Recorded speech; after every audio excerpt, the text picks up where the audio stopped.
Have you ever wondered why your device thinks that you're a robot? Don't worry, we'll explain everything you need to know. The concept of CAPTCHA was first introduced by computer scientists and researchers at Carnegie Mellon University in 1997. Specifically, CAPTCHA was invented by Dr. Luis von Ahn.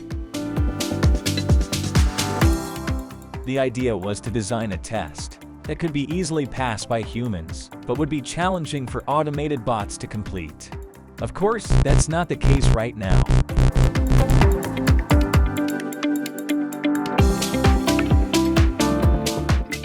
The initial goal was to use CAPTCHAs as a means of preventing automated email account creation at Yahoo, but the concept quickly found applications in a wide range of online activities.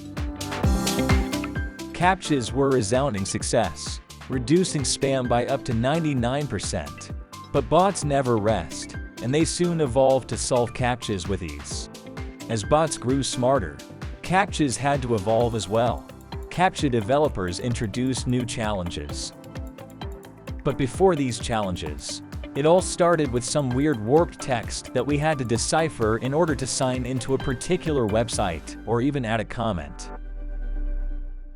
Back in the day, bots weren't able to recognize the characters, and in 2005, reCAPTCHA was launched, and this variant had a secondary goal, which was to digitize bugs.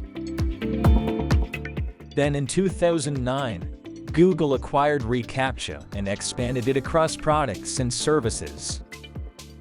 Instead of making people solve useless texts, they made users to recognize old texts and digitize their book library, giving them free labor.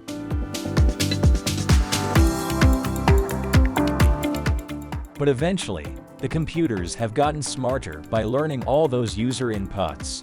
So they had to create much harder to read texts, which made internet users frustrated and furious. Just use real words and then squish them into the corner so that, oh God.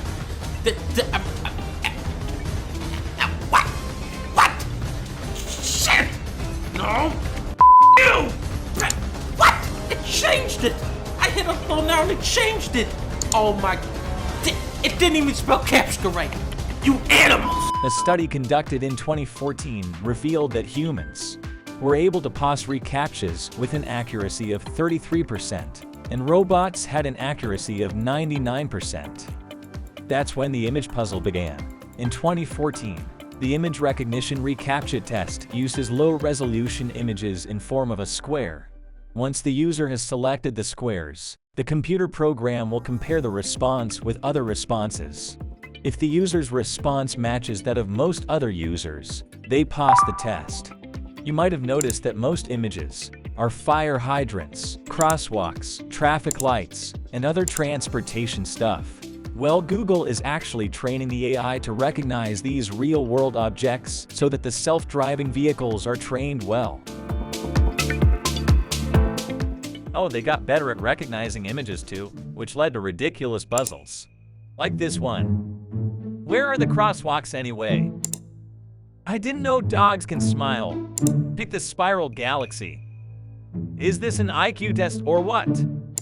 What the hell is this? Even Einstein needs hours to solve this shit. Actually, I like this one. Oh my God. Who is responsible for this? Horses made of clouds. Speaking of ridiculous CAPTCHAs, this is how an audio CAPTCHA sounded like. Option 1. Amnesia. Option 2. Blah blah blah blah blah blah blah blah. Option 3.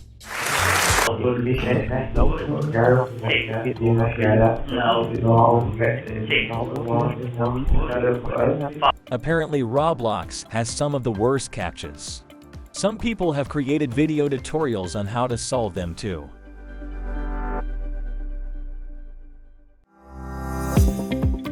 Eventually, Google had to make changes and settled with the simple checkbox we see today.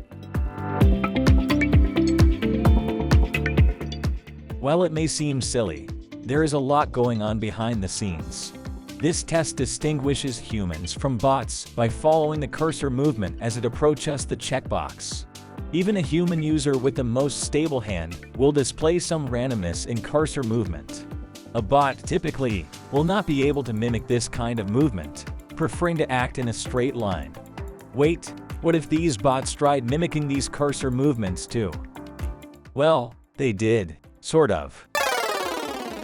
Google had to introduce an invisible CAPTCHA that monitors your browsing activity. You heard me. You to give permission to access your history. We also collect info as you use our services, like the searches you make, ads you interact with, and visits to websites that use our services.